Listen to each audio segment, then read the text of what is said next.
Welcome again in Indian economic development classes. First chapter हमारा चल रहा है Indian economy on the eve of independence, जिसमें हम लोग क्वेश्चन नंबर 42 तक कर चुके थे। इस सेशन में हम लोग करेंगे क्वेश्चन नंबर 43 से स्टार्ट, जिसमें हमें 51 तक क्वेश्चंस करने हैं। Question number 43, the traditional handicraft industries were ruined under the British rule. Do you agree with this view? Give reasons in support of your answer. अंग्रेजों ने हमारी ट्रेडिशनल हैंडीक्राफ्ट इंडस्ट्रीज को बर्बाद कर दिया था। क्या आप इस बात से सहमत हैं? बिल्कुल। और उसके संबंध में हमें रीजंस देने हैं। The traditional handicraft industries were ruined under the British rule. This statement is true. Under the British rule countries indigenous handicraft industries declined. क्योंकि अंग्रेजों के राज में जितनी भी हमारी हैंडीक्राफ्ट इंडस्ट्रीज थी वो सब खत्म होती चली गई। पहला कारण था इसका, it created massive unemployment in India, यानी कि भारत में बेरोजगारी हद से ज्यादा बढ़ गई थी। Point number 2, it also created a new pattern of demand in the Indian consumer market. Demand का पैटर्न बदल गया था। The increasing imports of cheap manufactured goods from Britain. अब ब्रिटेन से भारत में सस्ते गुड्स आने लगे थे, जिसकी वजह से लोगों ने उन्हें ज्यादा खरीदना शुरू कर दिया। Point number 3, the rule of the British India government led to the collapse of India's world famous handicraft industries without contributing. अंग्रेजों ने भारत की इंडस्ट्रीज को खत्म किया, लेकिन उसके बदले में कुछ भी नहीं किया कि छोटी मोटी कोई दूसरी इंडस्ट्रीज ही लगा देते। Without contributing in any significant manner to its replacement by a modern industrial base, यानी कि उसकी जगह उन्होंने कोई भी मॉडर्न इंडस्ट्रियल बेस भारत को नहीं दिया, बल्कि हमारा हैंडीक्राफ्ट का जो बेस था वो खत्म कर दिया। The establishment of a few manufacturing units was no substitute to the displacement of the country's traditional handicraft industries। जो थोड़ी बहुत उन्होंने इंडस्ट्रीज लगाई भी थी वो कोई सब्सटीट्यूट नहीं था उन हैंडीक्राफ्ट इंडस्ट्रीज का जो पूरे वर्ल्ड में फेमस थी। Next,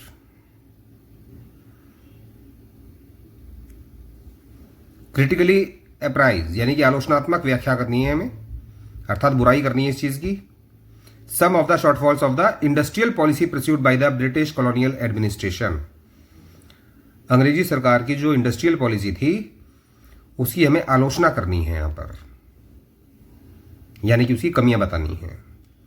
shortfalls of the industrial policy pursued by the British colonial administration.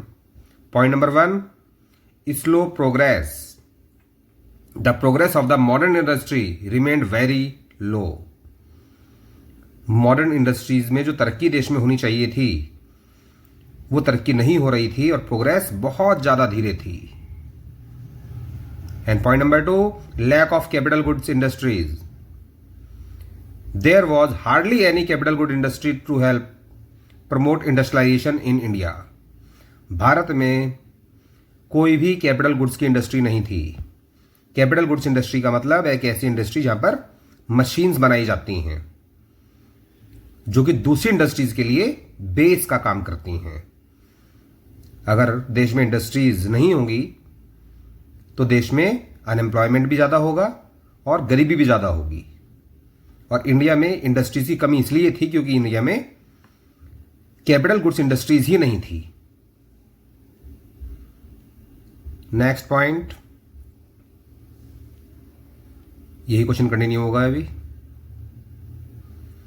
Point number 3, no substitute to the country's traditional handicraft industries. जो इंडस्ट्रीज हमारी खत्म की गई थी, ट्रेडिशनल इंडस्ट्रीज, उनको रिप्लेस करने के लिए कोई दूसरी खास इंडस्ट्रीज नहीं लगाई गई थी। The establishment of a few manufacturing units was no substitute to the new wholesale displacement of the country's traditional handicraft industries. थोड़ी बहुत जो इंडस्ट्रीज लगाई भी थी अंग्रेजों ने वो कोई सब्स्टिट्यूट नहीं था ट्रेडिशनल हैंडीक्राफ्ट इंडस्ट्रीज का। Number 4, low growth rate. The growth rate of the new industrial sector and its contribution to the GDP remained very small. जो थोड़ी बहुत इंडस्ट्रीज लगाई भी थी अंग्रेजों ने, उनका जीडीपी में योगदान बहुत कम था, यानी कि उनके द्वारा जो प्रोडक्शन होता था वो प्रोडक्शन ना के बराबर था।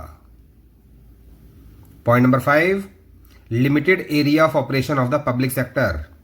गवर्नमेंट सेक्टर केवल कुछ ही क्षेत्रों में काम कर रही थी, और वो भी केवल अपने फायदे के लिए। ये गवर्नमेंट किसकी थी? अंग्रेजों की गवर्नमेंट थी, ये British government. The public sector, that means the government sector, remain confined only to the railways. उनका काम सीमित था केवल रेलवेज तक, power generation, communication, ports and some other departmental undertakings. यही कुछ क्षेत्र थे जिनमें अंग्रेजी सरकार काम कर रही थी। बाकी किसी भी क्षेत्र में अंग्रेजी सरकार ने अपना कोई योगदान नहीं दिया। Next question, question number 45, the traditional handicraft industries were ruined under the British rule. फिर वही बात, भारतीय जो हस्तशिल्प था उसे अंग्रेजों ने बर्बाद कर दिया था। Do you agree with this view? Give reason in support of your answer. India was well known for its handicraft industries in the fields of cotton and silk textiles, metal and precious stones works, etc. India का handicraft काफ़ी ज़्यादा famous था पूरे world में, खासकर silk textile जिसमें डक्का muslin नाम का एक कपड़ा हुआ करता था, मेटल्स का काम काफ़ी अच्छा था, ज्वेलरी वगैरह, और महंगे महंगे पत्थरों का काम। These products enjoyed a world wide market, और इन प्रोडक्ट्स का पूरे विश्व में नाम था। क्यों नाम था? पहला कारण, reputation of the fine quality of material used, क्योंकि इनमें जो मटेरियल इस्तेमाल किया जाता था वो बहुत ही बेहतरीन क्वालिटी का हुआ करता था। And point number 2, high standards of craftsmanship seen in all imports from India. पूरे विश्व में इंडिया से जितना भी इंपोर्ट किया जाता था, यानी कि इंडिया एक्सपोर्ट करता था और बाकी पूरा विश्व इंपोर्ट करता था, वहां पर क्राफ्टमैनशिप यानी हस्तशिल्प जो था वो बहुत ही हाई स्टैंडर्ड क्वालिटी का था। However during the British rule the countries world famous handicraft industries were ruined. लेकिन अंग्रेजों ने इन सभी इंडस्ट्रीज को बर्बाद कर दिया, which not only created massive unemployment in India but also a new demand in the Indian consumer market. इससे बेरोजगारी तो पैदा हुई, साथ ही साथ डिमांड का एक नया पैटर्न शुरू हो गया, यानी कि लोगों ने अपनी डिमांड को चेंज कर दिया, क्योंकि अब उन्हें पसंद आने लगा सस्ता माल जो कि ब्रिटेन से आया करता था, और इंडियन गुड्स उनको महंगे लगने लगे, और क्वालिटी वाइज भी ब्रिटेन के गुड्स ज्यादा अच्छे थे, क्योंकि वो प्रोडक्ट्स मशीन मेड थे और इंडियन प्रोडक्ट्स हैंडमेड थे, handicraft. Question number 46, during the British colonial rule despite being the occupation of about 85% of India's population, the agriculture sector continued to experience stagnation and not infrequently unusual deterioration. Agricultural productivity became low. Do you agree with this statement, the above statement? Give valid reasons in support of your answer. क्योंकि ये question 6 marks का है तो इसके बारे में हमें detail में एक्सप्लेन करनी पड़ेगी बात। 85% पॉपुलेशन खेती में लगी हुई थी, उसके बावजूद भी एग्रीकल्चर में कोई ग्रोथ नहीं था, लगातार हमारी प्रोडक्टिविटी कम होती जा रही थी। यह बात बिल्कुल सही है। The given statement is correct. पहला कारण, during the British colonial rule India's agricultural sector continued to experience stagnation. अंग्रेजों के राज में हमारी कृषि में बिल्कुल भी तरक्की नहीं हो रही थी, ग्रोथ बिल्कुल रुका हुआ था। एग्रीकल्चरल प्रोडक्टिविटी बिकेम लो, तो in absolute terms the agricultural sector experienced some growth due to the expansion of the aggregate area under cultivation. थोड़ा बहुत प्रोडक्शन बढ़ा जरूर था, वो भी इस वजह से क्योंकि जो क्षेत्र था, जितने क्षेत्र में पहले खेती हुआ करती थी, अब उससे ज़्यादा क्षेत्र में खेती होने लगी थी, लेकिन जो हमें प्रोडक्टिविटी दिखाई देनी चाहिए थी पर हेक्टेयर प्रोडक्शन, उतना प्रोडक्शन नहीं था। The main cause of India's agriculture stagnation and low productivity are, तो इंडियन एग्रीकल्चर स्टेग्नेशन था, दैट मीन्स उसमें प्रोग्रेस बिल्कुल भी नहीं थी और प्रोडक्टिविटी कम थी। उसके कारण आगे बताए गए हैं। Point number 1, various systems of land settlement introduced by the colonial government, जो अलग अलग प्रकार के लैंड सेटलमेंट सिस्टम्स अंग्रेजों ने भारत में लगाए थे, जिसकी वजह से कृषि में बिल्कुल भी ग्रोथ नहीं हो रही थी, particularly the zamindari system.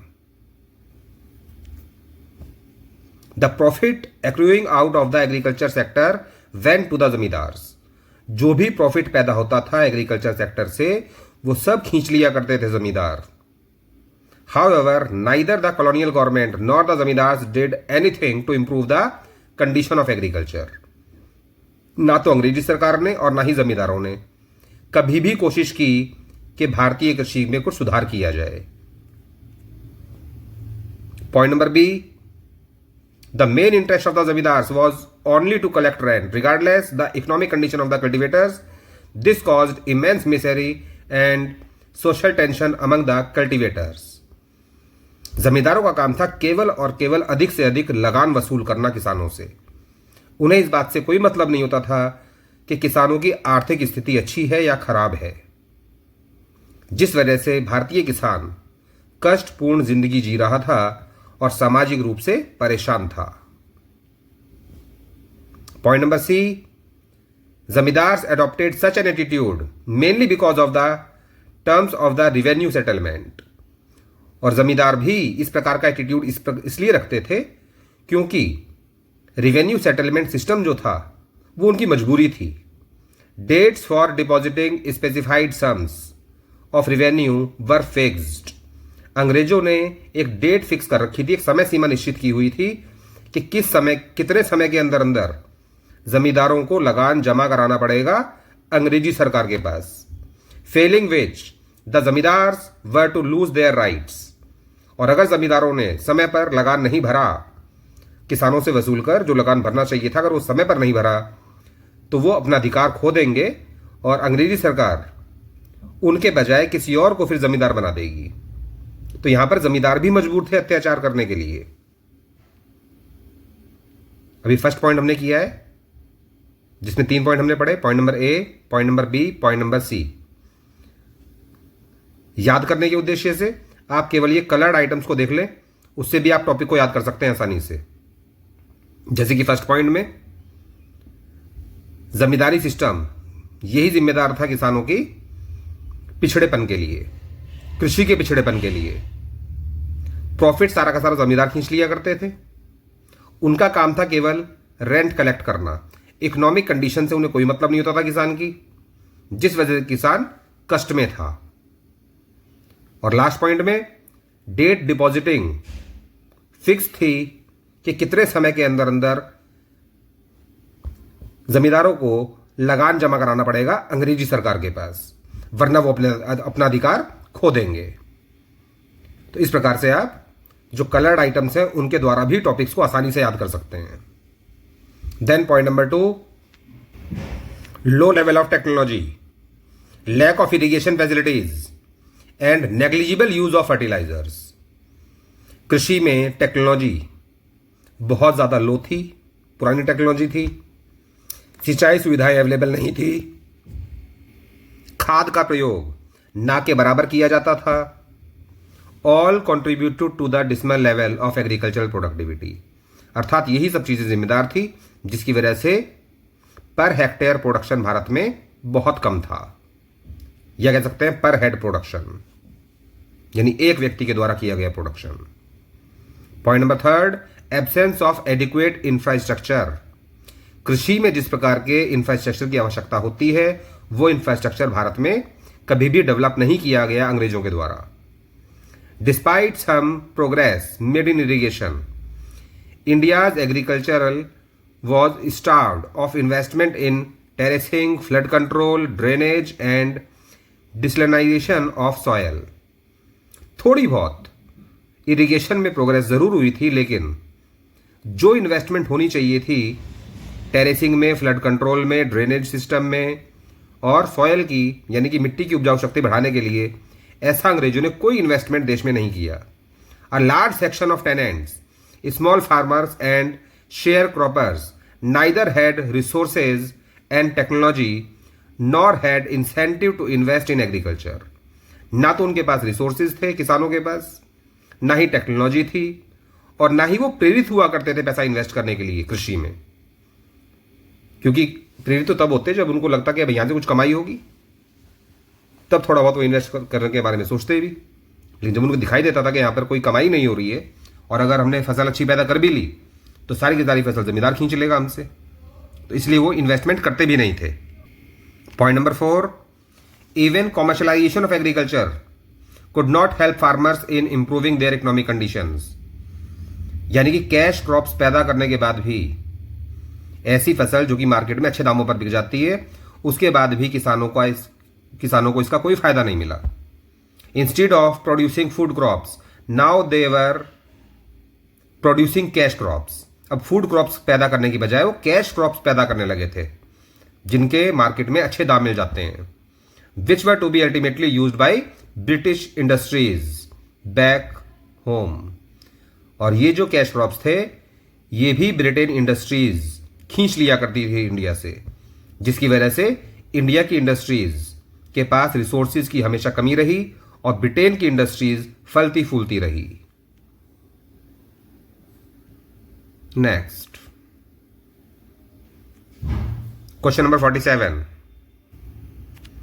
India could not develop a sound industrial base under the British colonial rule, even as the country's world famous handicraft industries declined. No corresponding modern industrial base was allowed to come up to take pride of place so long enjoyed by the former. In the light of the above statement, critically apprise some of the shortfalls of the industrial policy pursued by the British colonial administration. यानी कि अंग्रेजों के द्वारा जो भारत में industrial policy लागू की गई थी, उसकी यहां पर हमें कमियां बतानी है। इस बात को ध्यान में रखते हुए जो स्टेटमेंट हमें ऊपर दी गई थी, some shortfalls of the industrial policy pursued by the British colonial administration are as follows. Industrial policy में क्या क्या कमियां थी? Industrial development remained very slow. Industrial development बहुत धीमा था। जो डेवलपमेंट होना चाहिए था इंडस्ट्रीज के अंदर, वो डेवलपमेंट नहीं हो रहा था। Initially, this development was confined to the setting up of cotton and jute textile mills. Starting में थोड़ी बहुत कॉटन और जूट टेक्सटाइल मिल्स भारत में शुरू हुई थी सब्सिक्वेंटली, लेकिन इसके बाद the iron and steel industries began coming up in the beginning of 20th century. और 20वीं शताब्दी के शुरुआत में थोड़ी बहुत आयरन और स्टील इंडस्ट्रीज भी हमें देखने को मिलने लगी। Example, TISCO was incorporated in 1907। 1907 में टिस्को इंडस्ट्रीज की स्थापना की गई, जो कि टाटा की कंपनी है। A few other industries in the field of sugar, cement, paper, etc. come up after the Second World War। और सेकेंड वर्ल्ड वॉर के बाद चीनी मिल भी देखने को मिलने लगी भारत में, कुछ सीमेंट इंडस्ट्रीज भी शुरू हो गई, कुछ पेपर इंडस्ट्रीज भी स्टार्ट हो गई। लेकिन इनमें जो डेवलपमेंट होना चाहिए था, वो डेवलपमेंट अच्छा नहीं था। क्वेश्चन भी बाकी है, यही क्वेश्चन कंटिन्यू करेंगे। Point number 2, there was hardly any capital goods industry to help promote further industrialisation in India. Bharat में कैपिटल गुड इंडस्ट्रीज की बहुत ज्यादा कमी थी, जिसकी वजह से इंडस्ट्रियलाइजेशन नहीं हो पा रहा था। यानी कि भारत में मशीनें नहीं बनती थी बिल्कुल भी। The establishment of a few manufacturing units here and there was no substitute to the displacement of the country's traditional handicraft industries।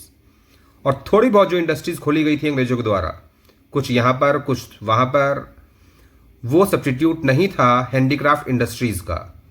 अर्थात जितनी इंडस्ट्रीज बर्बाद की गई थी अंग्रेजों के द्वारा, जो हमारी परंपरागत इंडस्ट्रीज थी, उनका कोई सब्स्टिट्यूट नहीं था ये industries. Point number 3, low growth rate the growth rate of the new industrial sector and its contribution to GDP remained very small. Industrial sector का जो कंट्रीब्यूशन था जीडीपी में वो बहुत कम था, ना के बराबर। And point number 4, very limited area of operation of the public sector. Public sector यानी गवर्नमेंट सेक्टर जो था अंग्रेजों का, वो केवल कुछ ही क्षेत्रों में काम कर रहा था, जैसे कि railway, power generation, communication and ports, और थोड़ी बहुत डिपार्टमेंटल अंडरटेकिंग्स थी। Next question number 48, the most important characteristic of India's foreign trade through out the colonial period was the generation of a large export surplus. यानी कि अंग्रेजों के द्वारा जो हमारे देश से विदेशी व्यापार किया जाता था और यहां से माल भेजा जाता था ब्रिटेन में, और ब्रिटेन से तैयार माल भारत में आता था, उसकी वजह से एक्सपोर्ट सरप्लस बहुत ज्यादा था भारत का। यानी कि एक्सपोर्ट के मामले में भारत फायदे में चल रहा था। But this surplus came of a huge cost of the countries economy. लेकिन ये जो फायदा हमें मिल रहा था उसके बदले में हमें भारी कीमत चुकानी पड़ रही थी। Do you agree with the above statement? बिल्कुल सही बात है ये, कि भारत को जो भी फायदा मिल रहा था एक्सपोर्ट से, उसकी बहुत भारी कीमत भारत ने चुकाई है। Give valid reasons in support of your answer. The given statement is correct to its character. अर्थात यही स्टेटमेंट बिल्कुल सही है अपने आप में। India's foreign trade during the British colonial rule generated a large export surplus. भारतीय विदेशी व्यापार ने बहुत पैसा कमाया एक्सपोर्ट करके, but at a huge cost, लेकिन उसकी कीमत भी बहुत चुकानी पड़ी टू द कंट्रीज इकोनॉमी, और कीमत चुकाई हमारी अर्थव्यवस्था ने। Because point number 1, several essential commodities, अर्थात ऐसी कॉमोडिटीज जिनकी भारत को आवश्यकता थी, वो सब माल यहां से भेज दिया जाता था ब्रिटेन में, ताकि वहां की इंडस्ट्रीज फलती फूलती रहें। Food grains, clothes, kerosene etcetera were scarcely available in the domestic market. ये ऐसे प्रोडक्ट्स थे जो कि भारतीय मार्केट में बड़ी मुश्किल से मिलते थे। यही कारण है कि ये प्रोडक्ट्स भी हमें विदेशों से इंपोर्ट करने पड़ते थे। Point number 2, the export surplus did not result in any flow of gold और सिल्वर इनटू इंडिया। इतना ज्यादा एक्सपोर्ट सरप्लस होने के बाद भी भारत में ना सोना आया कभी, ना चांदी आया। रेदर दिस, बल्कि इसकी बजाय this was use to make payments for the expenses incurred by an office set up by the colonial government in Britain. बल्कि इस एक्सपोर्ट सरप्लस को ब्रिटेन की जो गवर्नमेंट थी, वो ब्रिटेन में जो उनके ऑफिस थे, उनके एक्सपेंसेस को पूरा करने के लिए हमारे फायदे को इस्तेमाल कर रहे थे। इसके अलावा expenses on war fraud for the British government. British government अपने वॉर एक्सपेंसेस को हमारे फायदे से पूरा कर रही थी, हमारे प्रॉफिट से। And the import of invisibles, और हमें दे रहे थे वो सर्विसेज, और सर्विसेज भी हमारे फायदे के लिए थोड़ी दे रहे थे। सर्विसेज जो दे रहे थे वो अपने फायदे के लिए दे रहे थे। All these led to the drain of Indian wealth, जिसकी वजह से भारतीय संपत्ति, भारत का जो सोना था खासकर, वो सारा का सारा विदेश में पहुंचता जा रहा था। Next question number 49, under the colonial regime basic infrastructure such as railway, ports, water transport, post and telegraph develop. यानी कि अंग्रेजों के राज में ये कुछ इंफ्रास्ट्रक्चर ऐसा था जो कि हमें डेवलप होता हुआ दिखाई दिया। However the real motive behind infrastructure development was not to provide basic amenities to the people but to subserve various colonial interest. लेकिन ये जो डेवलप किया गया था इंफ्रास्ट्रक्चर, इनका मकसद भारत के लोगों को सुविधा देना नहीं था, बल्कि ये इंफ्रास्ट्रक्चर डेवलप किया गया था ब्रिटेन के हित के लिए। कॉलोनियल इंटरेस्ट का मतलब अंग्रेजी सरकार ने अपने हित के लिए, अपने फायदे के लिए ये इंफ्रास्ट्रक्चर डेवलप किया था। What objective did the British intend to achieve through their policies of infrastructure development in India? तो उनका उद्देश्य क्या था? वो भारत में ये इंफ्रास्ट्रक्चर डेवलप क्यों कर रहे थे? Point number 1, the roads that were build primarily serve the purpose of mobilising the army. जो रोड्स की शुरुआत की गई अंग्रेजों के द्वारा भारत में, वो हमारे लिए नहीं की गई थी, उन्होंने अपनी आर्मी के लिए की थी, ताकि वो अपनी सेना को जल्द से जल्द एक जगह से दूसरी जगह तक पहुंचा सकें जब भी उनकी जरूरत पड़े. And drawing out raw material from countryside to the nearest railway station और the port to send these to England और अदर फॉरेन डेस्टिनेशंस. और भारत का जो कच्चा माल था वो जल्द से जल्द रेलवे स्टेशन तक पहुंच सके और रेलवे स्टेशन से या पोर्ट पर पहुंच सके. इसलिए अंग्रेज इंडिया में जगह जगह सड़कों का निर्माण कर रहे थे, ताकि सड़कों के द्वारा माल फटाफट रेलवे स्टेशन तक पहुंचे, पोर्ट तक पहुंचे और वहां से वो पहुंच जाए इंग्लैंड में या दूसरे डेस्टिनेशन पर जहां पे उनको भेजना है. There always remained an acute shortage of all weather roads to reach out to the rural areas. ग्रामीण क्षेत्रों तक पहुंचने के लिए सड़कों की बहुत भारी मात्रा में कमी थी. ड्यूरिंग द रेनी सीजन्स, खासकर बरसात के मौसम में ग्रामीण क्षेत्रों तक पहुंचना आसान नहीं था. Therefore people suffered grievously during natural calamities और famines. ग्रीवियसली का मतलब होता है परेशानी भरा उनका जीवन था. ग्रीवियंस का मतलब भी होता है परेशानी. तो वो परेशानी का भरा जीवन जी रहे थे, खासकर तब जब देश में कोई प्राकृतिक आपदा आ जाया करती थी या अकाल पड़ जाया करता था. तो गांव में रहने वाले लोगों को ज्यादा भुगतना पड़ता था, अर्थात उन्हें सफर करना पड़ता था. कंटिन्यूड. अभी यही क्वेश्चन चलेगा आगे.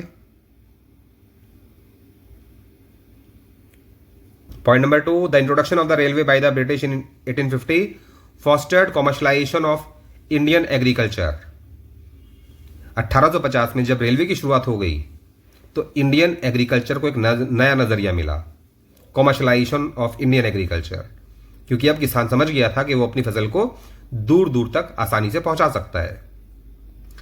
which adversely affected the self-sufficiency of the village economies in India. The benefit of export surplus rarely accrued to the Indian people. यानी कि इसका विपरीत प्रभाव पड़ा सेल्फ सफिशियंसी पर. अब किसान अपने लिए नहीं बल्कि मार्केट के लिए खेती करने लगा और जो भी इससे फायदा मिला वो फायदा इंडियन लोगों पर कभी भी खर्च नहीं किया गया, क्योंकि ये पैसा जो एक्सपोर्ट सरप्लस था वो अंग्रेज अपने फायदे के लिए इस्तेमाल करते थे, अपने वॉर एक्सपेंसेस को पूरा करने के लिए और अपने एडमिनिस्ट्रेटिव एक्सपेंसेस को पूरा करने के लिए. Point number 3, the inland waterways at times proved uneconomical. पानी के जरिए जब सामान एक जगह से दूसरी जगह भेजा जाता था इंडिया में तो वो अनइकोनॉमिकल था, यानी कि किसानों को महंगा पड़ता था. As in the case of the coastal canal on the Odisha coast which had to be ultimately abandoned. यानी कि ओडिशा कोस्ट के द्वारा जो कैनाल बनाई गई थी और उस कैनाल से यानी नहर के द्वारा जो कच्चा माल एक जगह से दूसरी जगह तक पहुंचाया जाता था उसमें किसानों को भारी नुकसान हो रहा था, क्योंकि कॉस्ट उसकी बहुत ज्यादा थी, इस वजह से उसे बंद करना पड़ा. The introduction of the expensive system of electric telegraph in India serve the purpose of maintaining law and order by the British colonial government. और इलेक्ट्रिक टेलीग्राफ जो कि बहुत महंगा सिस्टम होता है उसको भी भारत में शुरुआत की गई अंग्रेजों के द्वारा, लेकिन वो हमारे फायदे के लिए नहीं था, वो केवल लॉ एंड ऑर्डर को मेंटेन करना उनका उद्देश्य था, ताकि देश में कानून व्यवस्था को ज्यादा स्ट्रांगली लागू किया जा सके और देश में जो क्रांतियां हो रही हैं जगह जगह, जो आंदोलन चल रहे हैं, उन्हें रोका जा सके. Point number 5, the postal services despite serving a useful public purpose remained although through inadequate. Postal services जो पब्लिक पर्पस के लिए खोली गई थी सर्विस, वो भी भारत में पर्याप्त मात्रा में नहीं थी. यानी कि पोस्टल सर्विसेज भी हर जगह अवेलेबल नहीं थी, केवल कुछ ही क्षेत्र ऐसे थे जहां पर आप लेटर्स वगैरह पोस्ट कर सकते थे. Next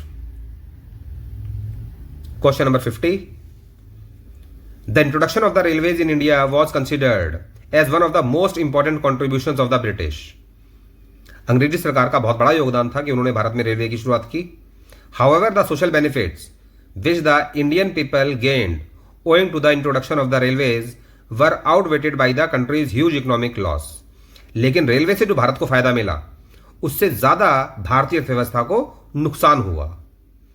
do you agree with the above statement? यह स्टेटमेंट भी बिल्कुल सही है। Give valid reasons. The given statement is correct, no doubt, इसमें कोई शक नहीं है।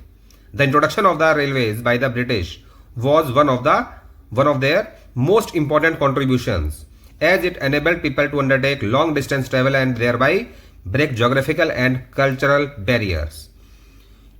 ये बात सही है कि रेलवे की वजह से भारत को थोड़ा बहुत फायदा भी मिला, क्योंकि लोग अब लॉन्ग डिस्टेंस कवर करने लगे और हमारी संस्कृति भी ज्यादा फैलने लगी। However, the negative aspect of the introduction of the railway was that it fostered, लेकिन जो नेगेटिव एस्पेक्ट था वो ज्यादा बड़ा था, यानी कि फायदा मिला कम और नुकसान हुआ ज्यादा।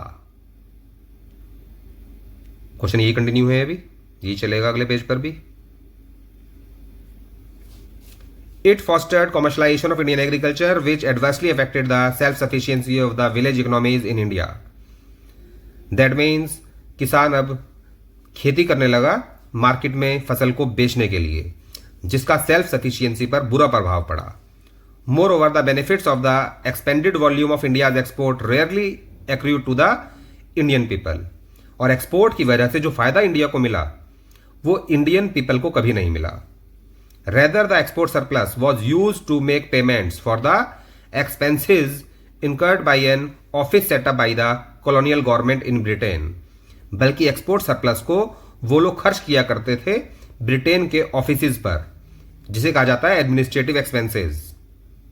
इसके अलावा expenses on war fought bye the British government and the import of invisible items, यानी हमारे देश से कमाया गया पैसा वो अपने ऑफिसेज को मेंटेन करने में लगा रहे थे, अपने वॉर में खर्च कर रहे थे, और हमारे देश को दे रहे थे केवल इनविजिबल आइटम्स यानी कि services. All these led to the drain of Indian wealth, जिसकी वजह से भारत का जो पैसा था, भारत का जो गोल्ड था, वो सारा पहुंचता जा रहा था विदेशों में। Thus the social benefit which the Indian people gained owing to the introduction of the railway were outweighed by the country's huge economic loss। यानी जो भी हमें फायदा मिला रेलवे की शुरुआत होने पर भारत में, उससे ज्यादा हमारा आर्थिक घाटा हो गया। Next and last question of the chapter, question number 51। The social and economic challenges before India at the time of independence were enormous। Do you agree with the statement? Give reason। यानी कि सामाजिक और आर्थिक चुनौतियां बहुत बड़ी बड़ी थी भारत के सामने आजादी के समय पर, और हम इस बात से बिल्कुल सहमत हैं, ये बात बिल्कुल सही है। The given statement is correct। By the time India won its independence, the impact of the two-country long British colonial rule was already showing on all aspects of the Indian economy। Some of the most crucial social and economic challenges before the country were। यानी कि आज़ादी तो हमें मिल गई थी, लेकिन उसकी हमें बहुत भारी कीमत चुकानी पड़ी थी, जिसकी वजह से आज़ादी के बाद भी भारत के सामने सामाजिक और आर्थिक चुनौतियां बहुत बड़ी बड़ी थी। वो चुनौतियां क्या थी? Point number 1, low level of economic growth and development.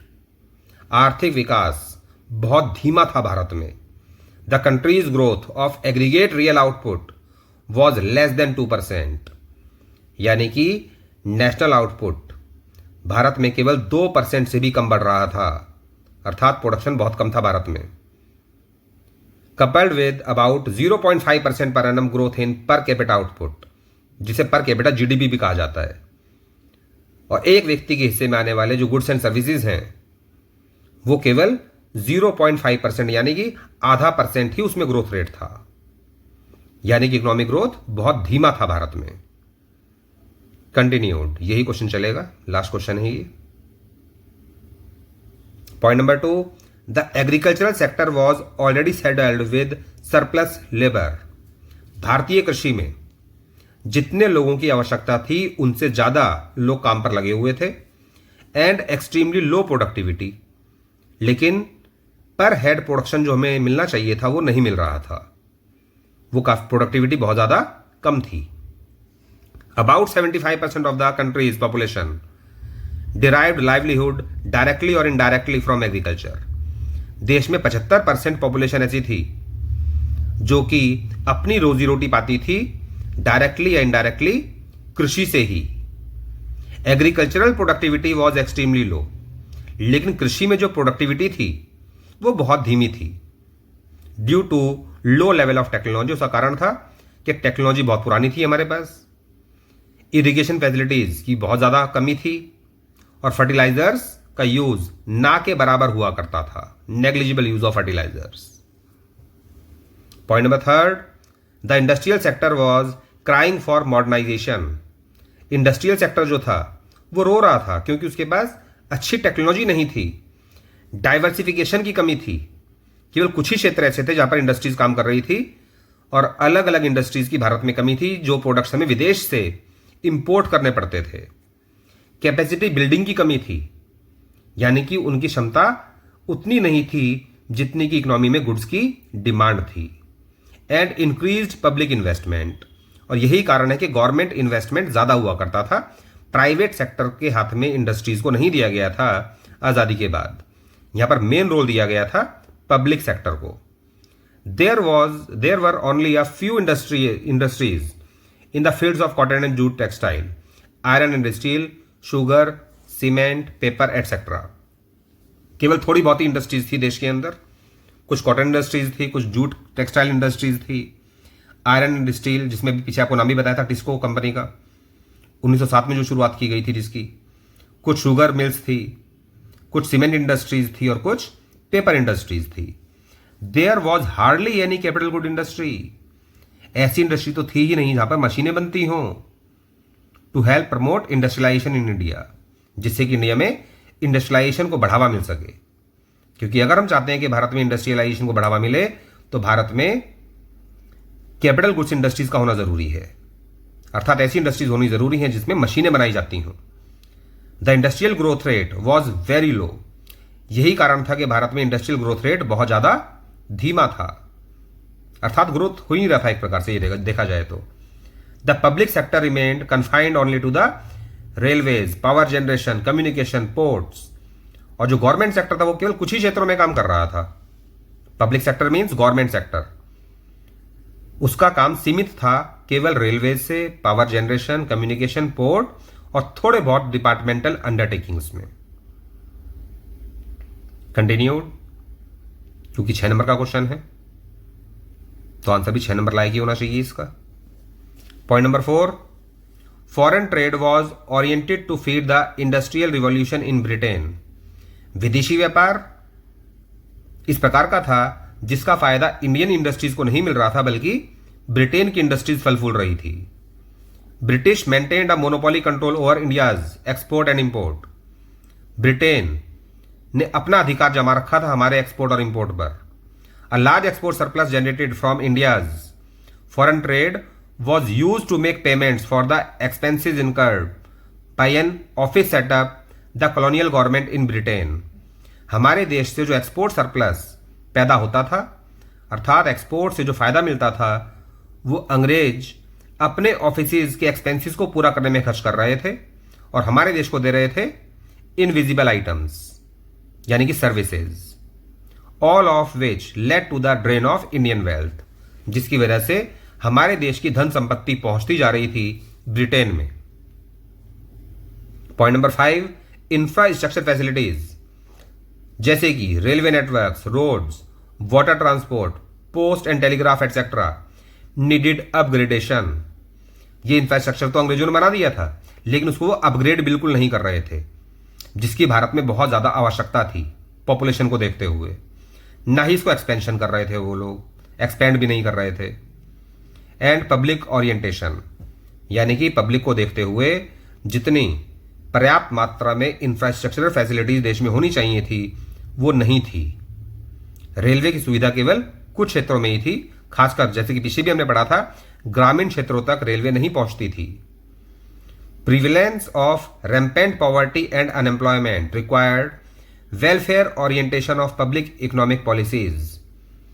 जरूरत थी अनियंत्रित गरीबी और बेरोजगारी को रोकने की, जो कि अंग्रेजी सरकार ने बिल्कुल नहीं किया और उसके बाद भी, आजादी के बाद भी ये सब हमारे सामने बहुत बड़ी आर्थिक और सामाजिक रूप से चुनौतियां बन के खड़ी रही।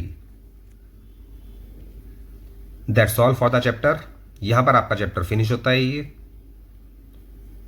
51 क्वेश्चन हमने इस चैप्टर में किए हैं और काफी क्वेश्चन आपको लगा होगा रिपीट हो रहे हैं, बार बार बार बार बार बार वही बात रिपीट हो रही है। तो अच्छा है, क्योंकि ये बातें इंपॉर्टेंट थी।